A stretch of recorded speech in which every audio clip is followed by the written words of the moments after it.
Bukan apa yang saudara kerjakan itu yang dihitung, tapi bagaimana saudara mengerjakannya. Apapun yang dia kerjakan, dia berikan all out, semuanya. What will it take? Berapapun harganya kalau itu panggilan dikerjakan.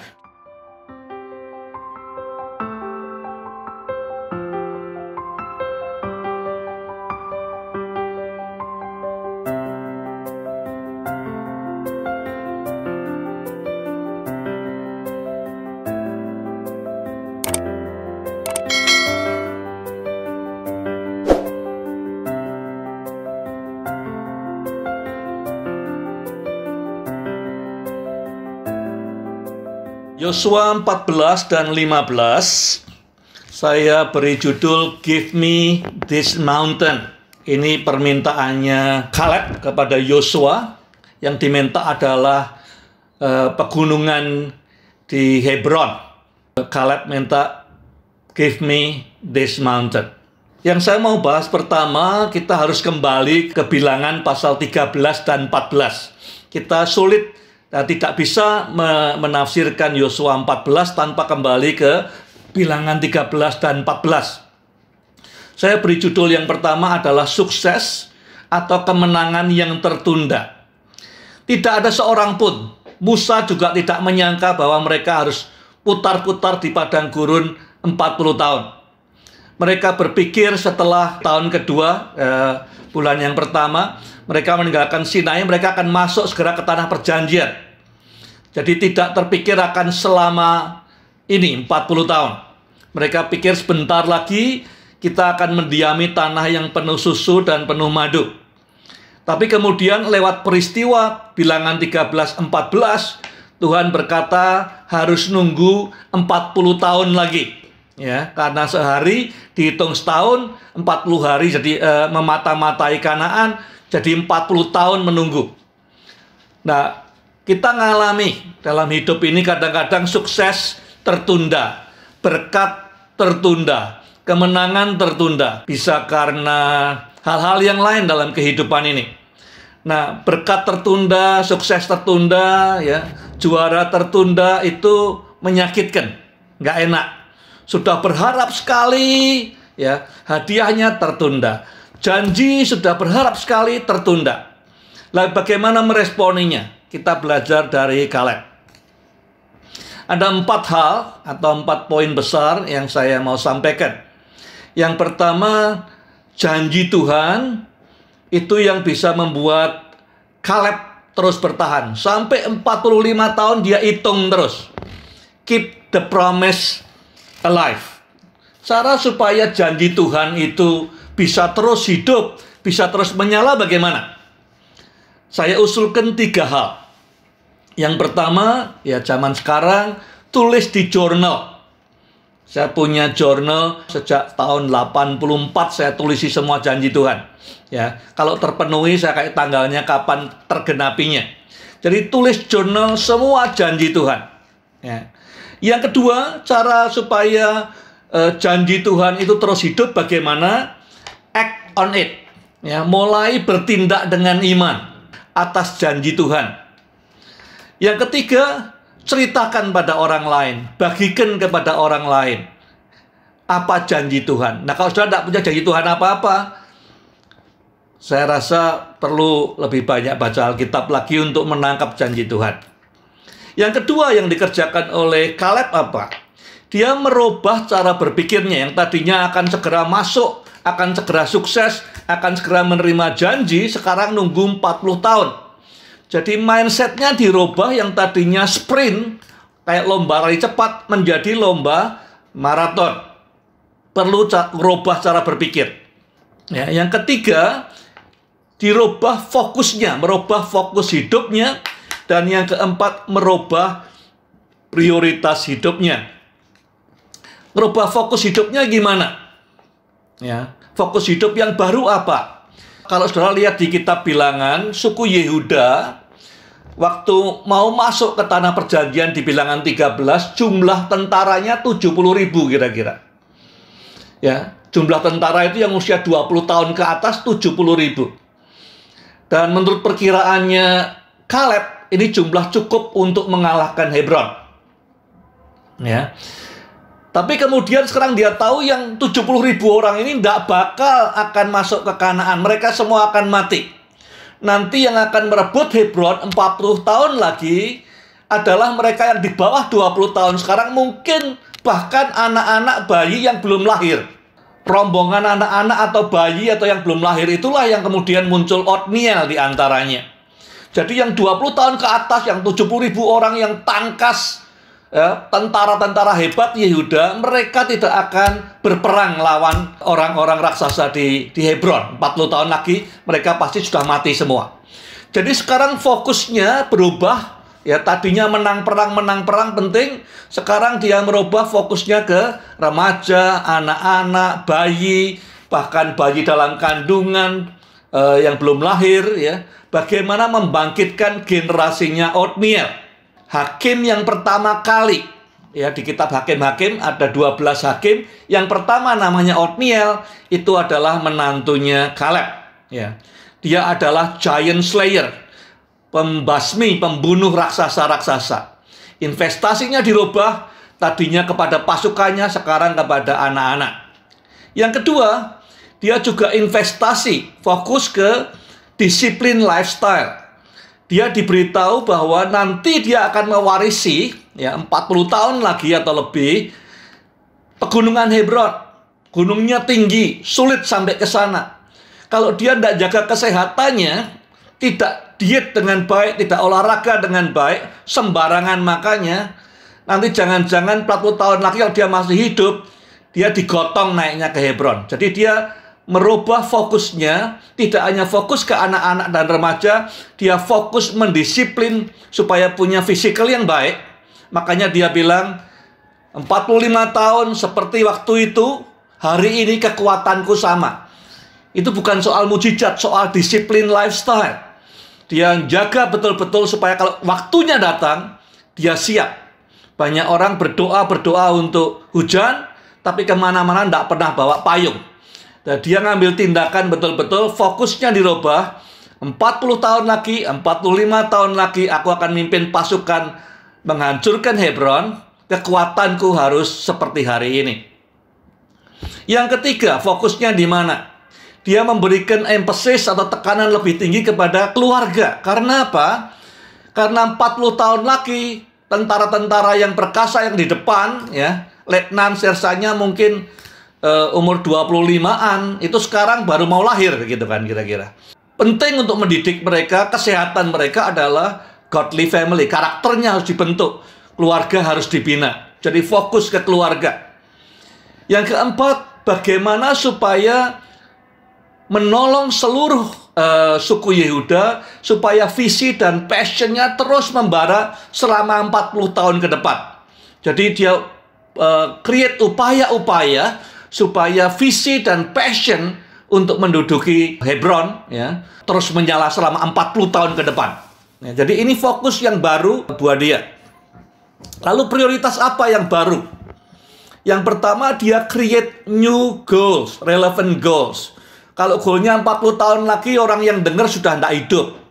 Jadi dia create goal untuk yang umur 60, dia create goal untuk yang usia 50, 40, 30, 20. Kalau dulu goalnya adalah menghancurkan Hebron, sekarang goalnya adalah berapa yang kamu mentori, ya, berapa banyak modul training yang kamu hasilkan, berapa banyak orang-orang yang kamu coach jadi pemimpin yang baik, yang nantinya 40 tahun lagi jadi jenderal. Ya, jadi penasehatnya jenderal, jadi kolonel dan segala macam.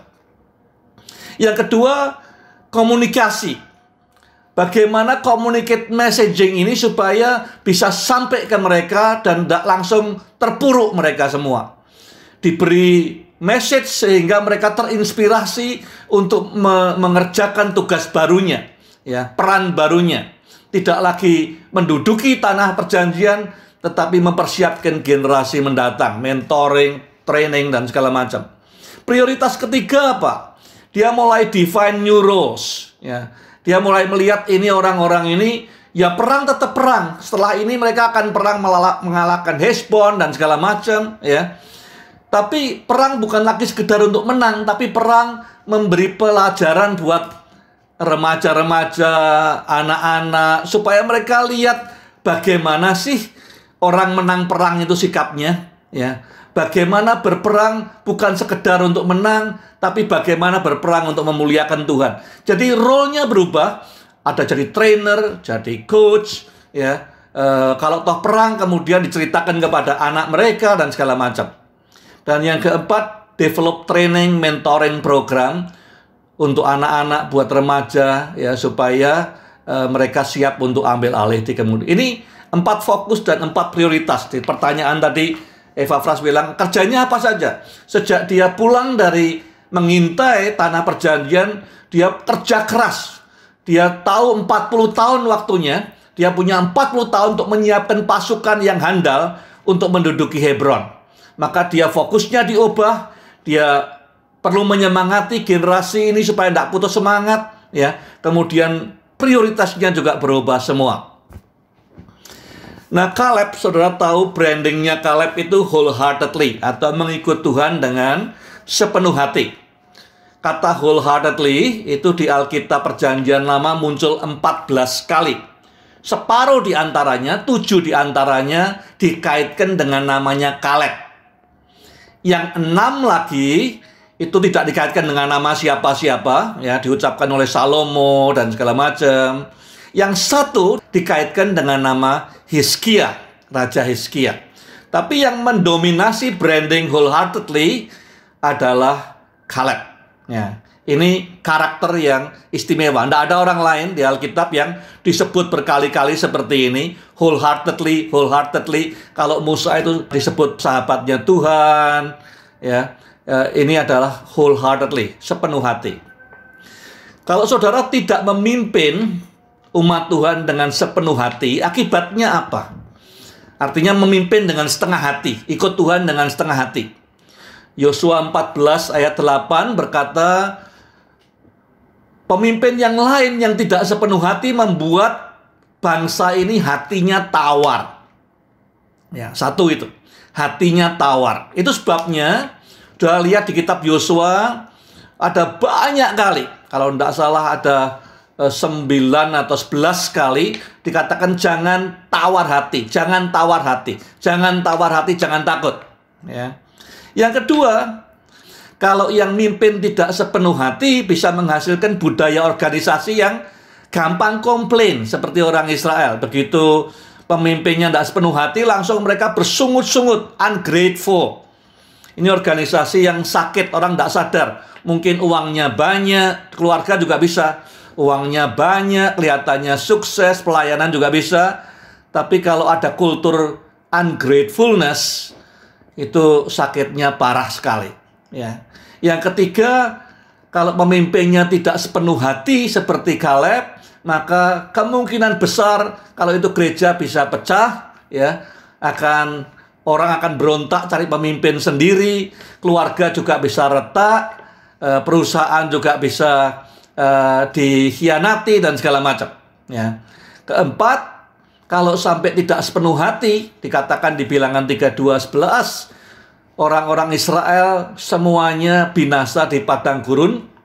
Firman Tuhan berkata, karena mereka tidak mengikut aku dengan sepenuh hati.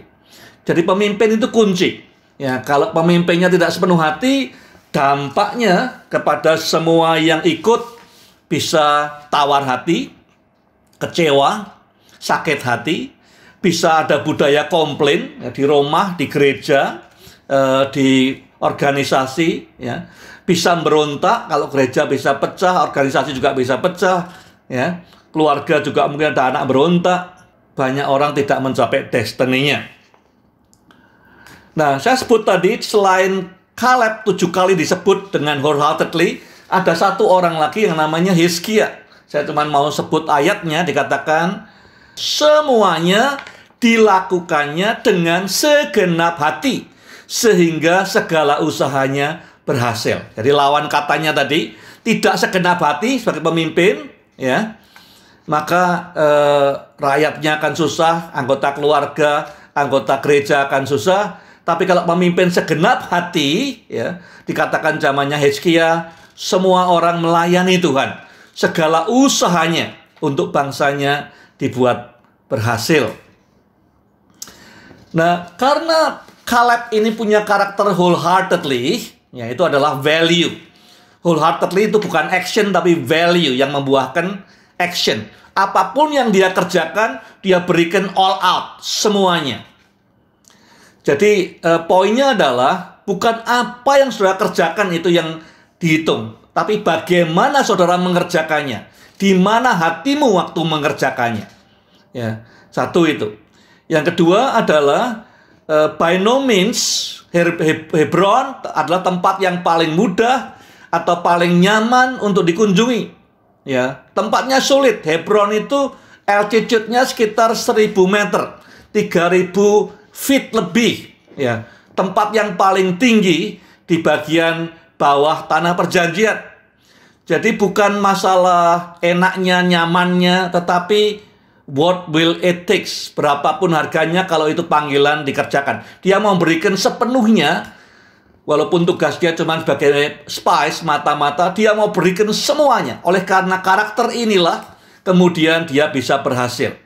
Ya, pertama adalah apapun yang dia kerjakan sepenuhnya. Tidak asal pergi, tidak asal ngeluyur ke tanah perjanjian, dia pilih ke Hebron. Ya. Apapun harganya dia mesti ke sana. Kenapa kok begitu? Ada 3 alasan. Pertama, kenapa dia milih Hebron? Ya, karena dia berkata bahwa apapun yang ditugaskan oleh Musa, aku kerjakan dengan sepenuh hati. Tidak asal jadi, tidak asal-asalan, tidak setengah jalan.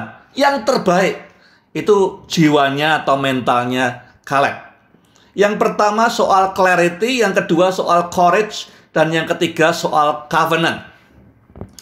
Tadi saya katakan bahwa Hebron itu tempat yang tinggi, ya 1000 satu tempat yang paling tinggi di tanah perjanjian bagian selatan, ya. Strategic view, jadi dia bisa melihat seluruh tanah perjanjian itu dari Hebron, ya, lembah Yordan dan segala macam. Biasanya kalau sudah mimpin organisasi, saudara mimpin gereja, saudara mimpin perusahaan, saudara mimpin keluarga, resistance atau penolakan itu terjadi karena orang-orang melihat objeknya kurang jelas atau melihat masalahnya dari sudut yang salah. Poin pertama dia kenapa mau ke Hebron, karena dia lihat ini tempat paling strategis untuk bisa melihat mapping out semua tugasnya. Ya. Saya rasa waktu 12 orang dikirim, mungkin dipecah 2 orang, ya. Karena tidak mungkin satu orang menyelesaikan semua sampai ke utara. Ya. Nah, Caleb khusus pilih tempat yang sulit, yang banyak raksasanya, yang tembok kotanya tebal.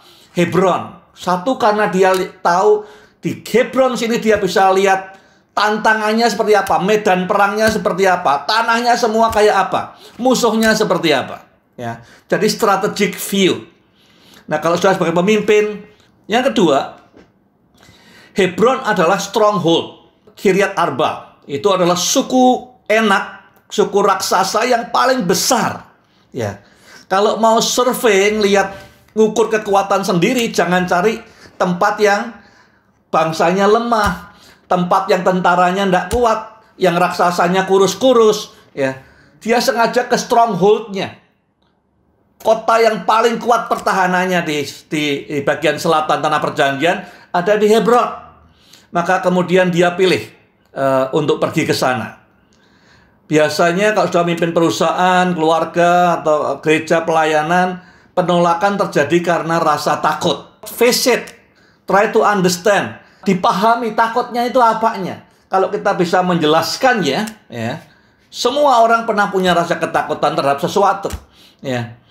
Tapi kalau kita bisa face it, menghadapinya, memahaminya, ya, maka rasa takut itu akan bisa dikelola dengan baik. Yang ketiga, spiritual heritage. Ya, setelah Yakub dan semua rombongannya 70 orang pergi ke Mesir, ya, mereka sesungguhnya sudah punya KTP di Kanaan. Karena apa? Karena tanah yang pertama kali dibeli oleh Abraham adalah Hebron. Ya, ini adalah warisan. Mereka kalau pulang ke Hebron karena itu tanah yang dibeli oleh Abraham. Warisan rohani. Abraham tinggal di Hebron. Pada saat dia tinggal di Hebron, ya pertama kita belajar dia stop di Sikem. Mesbah pertama, mesbah kedua di Bethel, mesbah ketiga di Hebron. Terus dia tinggal di sana. Di Kejadian 15 dia bikin perjanjian, upacara perjanjian dengan Tuhan. Kejadian 17 sunat ditetapkan sebagai tanda perjanjian. Jadi covenant antara Tuhan dengan Abraham yang membuat orang Israel punya tanah itu ada di Hebron. Ini warisan rohani. Ada historical spiritual strength di Hebron. Kaleb pengen ke Hebron untuk melihat warisan itu. Tanah milik mereka yang dibeli oleh Abraham. Ada warisan rohani apa di situ? Pernah terjadi revival seperti apa di sana? Ya. Dan Hebron itu buat orang Israel adalah di mana ada perjanjian yang pertama kali antara Allah dengan Abraham. Ya, Abraham bapak semua orang beriman. Perjanjiannya di Hebron. Ya, sunat pertama ditetapkan di Hebron. Ya, jadi ada signifikansinya. Pertanyaan berikutnya, kenapa Hebron? Ya, saya bertanya lagi, kenapa Hebron? Kenapa Hebron jadi punya signifikan secara rohani? Lah, Hebron itu tempat di mana destininya Kaleb, destininya Israel, dibangun di atas penderitaan umat pilihan Tuhan. Jangan pernah meremehkan penderitaan, kesedihan, atau kepedihan. Dalam hidup saya dan banyak orang hamba-hamba Tuhan, di mana karena masa yang sulit, susah, sedih, penderitaan menghasilkan destiny yang merubah sejarah. Apa yang terjadi di Hebron? Yang pertama, Hebron diceritakan waktu Abraham dengan Lot berpisah. Ya. Pegawainya Abraham dengan pegawainya perang, berkelahi. Akhirnya Abraham berkata kepada Lot, kamu milih mau sebelah mana? Kalau kamu kiri, aku kanan, kamu kanan, aku kiri. Lot kemudian melayangkan pandangannya, dia bilang, aku milih lembah Yordan, banyak airnya, subur, dekat Sodom. Kemudian di ayat 13-18 dikatakan, Abraham kemudian memindahkan kemahnya di Hebron. Ya, karena dari sana dia bisa ngelihat. Tuhan bilang, lihatlah. Waktu dia berpisah dengan Lot, dia sedih. Ya, seperti anak sendiri, Lot dibawa dari Ur Kasdim. Sekarang pisah. Pegawainya, stafnya mereka sama staf kita perang. Hatinya susah. Tapi kemudian di Hebron, Tuhan tunjukkan, lihatlah semua tanah ini semua. Aku akan berikan kepadamu. Di tengah konflik dan perpisahan dengan Lot, untuk pertama kalinya, Abraham ditunjukkan oleh Tuhan dari Hebron. Kamu bisa lihat semua janjiku. Yang kedua, Sarah mati di Hebron. Ya, Sarah ini perempuan luar biasa. Dia masuk di daftar Ibrani pasal 11, pahlawan iman. Satu-satunya perempuan di Alkitab yang umurnya disebut waktu mati cuma Sarah. Dia mati umur 127 tahun. Ya. Kemudian oleh karena Sarah mati, Abraham beli tanah kuburan. Ya, Gua Makpela. Kalau Sarah tidak mati, tidak pernah punya tanah sampai hari ini. Ya. Karena Sarah mati, kesedihan itu memaksa Abraham untuk beli tanah. Karena dia punya tanah di sana, dia setelah dari Mesir punya alasan pulang ke Hebron lagi. Lewat kehilangan Sarah, Abraham punya tanah. Yang ketiga, Yakub waktu kehilangan Yusuf pura-puranya dibunuh, padahal kemudian dijual kepada orang Mesir sebagai budak. Ya, Yakub mengatakan, aku akan berduka sampai maut menjemputku. Kejadian 37 itu di Hebron. Ya, dan Tuhan kemudian di pasal 45 Yusuf berkata, kamu mengupayakan kejahatan, tapi sungguhnya aku dikirim duluan untuk mempersiapkan supaya janji Tuhan tetap hidup. Supaya umat pilihan Tuhan tetap terjaga, tidak mati karena kelaparan. What fulfill our destiny is not what God does for us, but what we do for God. Destiny itu Tuhan yang siapkan. Untuk mencapai destiny, itu bagaimana kita berbuat untuk Tuhan. Kita sudah belajar di Yosua, Tuhan bilang, aku berikan tanah ini, tetap harus perang. Kita ngerebut. Ya, aku berikan kota ini, tetap harus perang. Aku berikan Hebron, Kaleb tetap harus mengalahkan raksasa. Jadi tidak bisa, destininya Tuhan siapkan, tapi kita tidak nunggu. Ya, kita berbuat sesuatu, take action untuk mengambil janji dan destiny yang Tuhan sudah berikan pada kita. Nah, di ayat yang ke-7 pasal 14 dikatakan bahwa Kaleb bilang, waktu Musa mengutus aku, ya, aku kembali kepadanya membawa laporan yang sesuai dengan hati nuraniku. Musuh abadi seorang pemimpin, ya, termasuk saya dan semua saudara, setiap saat bisa menyerang kita, menggodai kita, adalah 3P, phony, pretend, perform. Ya, kepalsuan, kepura-puraan, dan supaya tampil keren gimana. Ini yang membuat Kaleb berbeda. Aku memberi laporan sesuai dengan hati nuraniku. Ini musuh yang kita hadapi sebagai pemimpin. Kita palsu, fake, pura-pura, ya, atau penampilan luar. Why? Kenapa Kaleb adalah kandidat yang terbaik? Menarik sekali di ayat 12 dikatakan, karena engkau sendiri mendengar di sana banyak orang enak dan kota-kotanya berkubu dan besar. Terus dia bilang, itu sebabnya utus aku ke sana. Ya, di ayat 12 pasal 14. Kenapa kok Kaleb adalah kandidat terbaik untuk menaklukkan Hebron? Ada 5 hal menurut saya. Satu adalah keberaniannya. Di bilangan waktu semua yang 10 melaporkan ada raksasa, kota berkubu, tanahnya tandus, Kaleb bilang, dia menenangkan orang, dia bilang, kita akan menduduki tanah itu. Walaupun ada raksasa, kita akan menang bersama Tuhan. Yang kedua, wholeheartedly. Apapun yang dia kerjakan dengan sepenuh hati. Tidak 50%, tidak 70%, tidak 95%, 100%. Apapun. Ya. Kalau sudah tahu sudah tidak bisa ngerikan 100%, tidak usah kerjakan. Ya, daripada mediocre, daripada setengah-setengah. Ya. Yang ketiga, Kaleb punya different spirit, roh yang berbeda, tidak ikut arus, ikut Tuhan, tidak ikut arus. Bilangan 14:24, Yosua 14:7. Yang berikutnya, great stewardship. Dia disiplin life, hidup yang diberikan sama Tuhan, dia akan hidup 40 tahun lebih lagi dari sekarang. Maka dia mendisiplin hidupnya demikian rupa, supaya pas janjinya datang, dia siap menerima dengan sukacita. Dan yang terakhir, karena reliance on God. Dia katakan, kalau Tuhan menyertai aku, maka aku akan mengusir raksasa-raksasa ini. Ya, dengan 5 kualitas ini, maka dia berani berkata, berikanlah Hebron kepadaku, berikan gunung ini kepadaku. Gunung itu bukan roti untuk dimakan sendiri, tapi dengan dia bisa menguasai gunung itu, maka seluruh suku-suku yang lain akan lebih mudah mengalahkan musuh mereka. Ya, karena ini stronghold-nya. Nanti kita tahu setelah dia kalahkan Hebron dan raksasanya, kemudian dia berikan kota Hebron kepada para imam. Jadi bukan serakah untuk dirinya sendiri. Dia kalahkan supaya bangsa Israel, suku yang lain, bisa menang dengan mudah dihadapi raksasa yang besar-besar. What is your Hebron?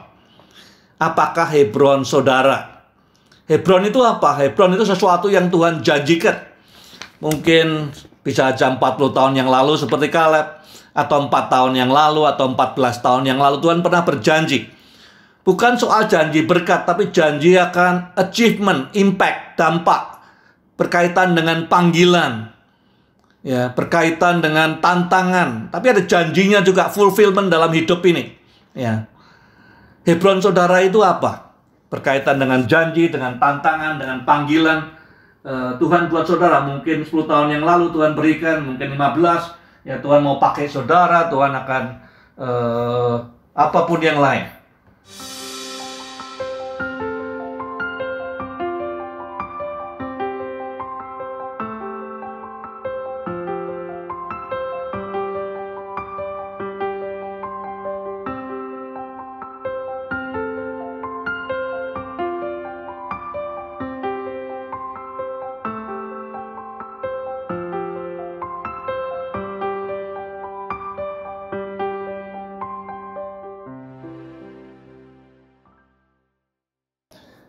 Ya, sudah baca Otniel, Ada di Yosua pasal 15.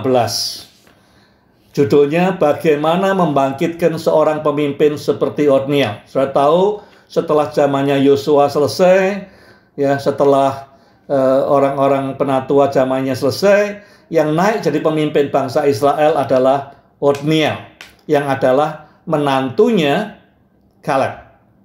Ya. Bagaimana Kaleb membangun seorang pemimpin? Ya, dia ngomong di depannya Yosua di pasal 14, Otniel mendengarkan Kaleb. Jadi kesan pertama yang ditangkap oleh Otniel, dia lihat Kaleb ini orang yang memegang firman Tuhan as is. Ya. Dia percayai janji Tuhan seperti itu. Dia diberitahu bahwa semua yang pernah kamu injak, ya. Tadinya waktu dia nginjak Hebron, dia tidak kepikir bahwa itu akan jadi miliknya. Tapi setelah dia pulang, Musa bilang, seberapa banyak yang kamu injak itu jadi milikmu. Dipegang selama 45 tahun. Ya. Jadi dia pegang word per word apa yang dijanjikan Tuhan 45 tahun yang lalu. Cara membangkitkan seorang Otniel, ya. Yang pertama tentu adalah demonstrasikan bagaimana hubungan kita dengan Tuhan. Mempercayai firman-Nya sebagaimana adanya. Bertahan 45 tahun. Yang kedua, dia mengambil keputusan berdasarkan nilai-nilainya. Bukan oportunis, bukan apa yang enak, apa yang gampang, apa yang nyaman, bukan. Ya. Tapi dia milih Hebron karena tanggung jawabnya. Dia milih Hebron karena responsibility-nya.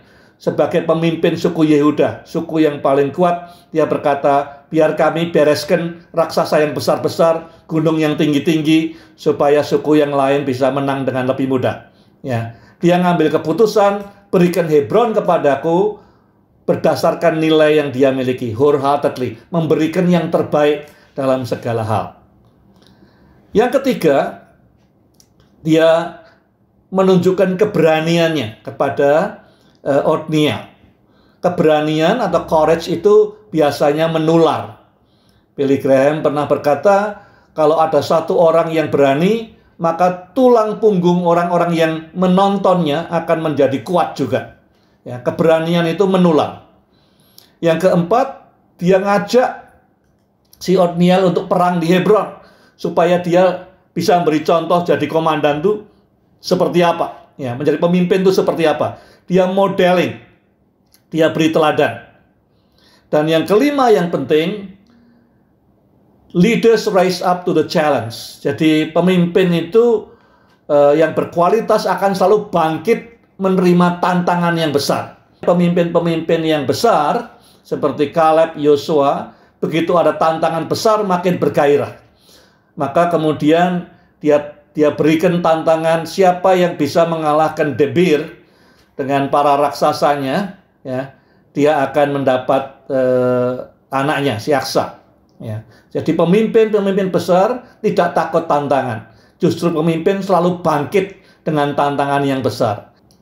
Nah, saya perhatikan dia sudah umur 85 tahun, mungkin lebih, ya, waktu dia mulai perang di Hebron dan di Debir. Saya coba cari tahu kira-kira saya renungkan tujuannya apa. Goalnya dia perang di Hebron dan di Debir apa? Ya. Apa goalnya Kaleb? Satu adalah dia mau establish the presence of God in the midst of the people. Hebron, kota yang gunung yang tempat yang paling tinggi, ya, di tanah perjanjian, yang paling strategis. Dia mau kota besar ini adalah tempat di mana hadirat Tuhan itu kuat. Jadi setelah dia kalahkan Hebron, ya, kalau sudah baca nanti pasal 21, kota Hebron diserahkan kepada keturunannya Harun, para imam. Jadi dia mengalahkan dengan susah payah, mendaki gunung, menggempur tembok. Tidak buat dia sendiri. Setelah dia menangkan Hebron, dia serahkan kepada suku Lewi, dibuat tinggal para hamba Tuhan yang melayani mezbah Tuhan. Luar biasa. Hebron menjadi salah satu kota yang didiami oleh keturunannya Harun, para imam-imam. Sedangkan Kaleb dan keturunannya tinggal di sekitarnya situ, di ladang-ladang, di desa-desa di sekitar Hebron. Jadi yang pertama dia ingin make sure God has the best place, the most strategic place. Tuhan mendapat tempat di pusat yang paling baik, yang paling tinggi, Tuhan dulu. Ya, pelayan Tuhan disediakan tempat yang paling baik di atas Hebron, supaya penyembahan ada di sana. Yang kedua, dia pelan-pelan membuat dirinya dispensable. Nah, pemimpin itu biasanya senang kalau dia merasa tidak tergantikan. Kalau ada pemimpin mulai berkata, kalau enggak ada saya, enggak jalan nih gereja. Enggak ada saya, persekutuan enggak jalan nih. Enggak ada saya, pelayanan enggak jalan. Itu namanya indispensable. That's a bad leader. Bukan pemimpin yang baik. Pemimpin yang baik, dia akan pelan-pelan membuat dirinya dispensable. Artinya, siapapun di level berikutnya bisa menggantikan dia. Ya, jadi kemudian dia buktikan setelah dia menang di Hebron, mau ke Debir, dia bilang, siapa saja yang mau perang gempur Debir, ya, silahkan. Yang maju kemudian adalah Othniel. Ya. Yang lain mungkin juga bisa, tapi Othniel yang pertama angkat tangan. Kemudian dia bilang, siap dihabisi raksasa-raksasa di Debir. Jadi pemimpin yang baik, ya, dia pelan-pelan membuat dirinya dispensable. Organisasi, pelayanan, gereja tidak bergantung kepada dia, bergantung kepada Tuhan, tapi banyak pemimpin lain yang bisa mengerjakannya. Tugas kita sebagai pemimpin sama seperti itu. Yang ketiga, dia melihat pemimpin yang berpotensi seperti Othniel, ya. Kemudian dia beri resources yang dia tahu paling baik adalah anak perempuannya yang sudah dia muridkan sendiri. Ini perempuan Aksa ini luar biasa. Begitu dia kemudian sudah menikah, dia bisa berpikir strategis. Dia bilang kepada suaminya, kamu mintaan ke ayahku minta mata air. Si Othniel ragu-ragu, tapi kemudian Aksa datang kepada ayahnya sendiri dan berkata, berikan mata air. Jadi resources diberikan. Jadi sebagai pemimpin, kalau kita menghadapi hidup hari ini, perang di Hebron, perang di Debir, ada 3 hal yang Kaleb kerjakan. 1, dia mencari tempat di mana Tuhan dapat tempat yang terbaik. Dia menangkan Hebron, tapi kemudian dia serahkan untuk kemuliaan nama Tuhan. Jadi kota perlindungan, jadi tempat tinggalnya orang Lewi dan keturunan Harun.